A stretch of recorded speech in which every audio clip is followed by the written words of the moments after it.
నల్లగొండ జిల్లా కొండమల్లేపల్లి మండలానికి చెందిన ఆర్ఐ శ్రీనివాస్ రెడ్డి ఏసీబీకి పట్టుబట్టారు. స్థానిక కేసీఆర్ తండకు చెందిన ఓ రైతు వద్ద 30,000 లంచం డిమాండ్ చేశారు ఆర్ఐ. దీంతో సదరు రైతు ఏసీబీ అధికారులను ఆశ్రయించారు. మండలంలోని మీనాక్షి సెంటర్ వద్ద కారులో డబ్బులు తీసుకుంటున్న ఆర్ఐ శ్రీనివాస్ రెడ్డిని రెడీ హ్యాండెడ్గా పట్టుకున్నారు అధికారులు.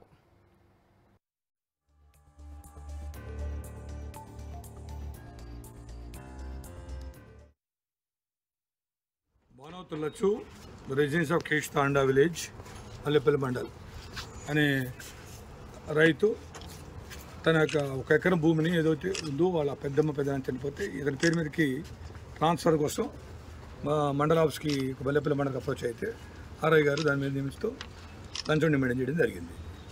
30,000 అడిగారు. అయితే ఆయన దానికి డబ్బులు ఇవ్వడానికి ఇష్టలేకపో మాకు వచ్చి కంప్లైంట్ ఏసీబీ నల్గొండ కంప్లైంట్ చేస్తే మేము కంప్లైంట్ రిసీవ్ చేసుకుని 1 వీక్ ప్రాసెస్ చేసి ఈరోజు డిండెక్స్ రోడ్ దగ్గర ఆ 30,000 అమౌంట్ ఆయన సొంత వాహనంలో వెళ్తూ అక్కడ ఆపి తీసుకుంటారు.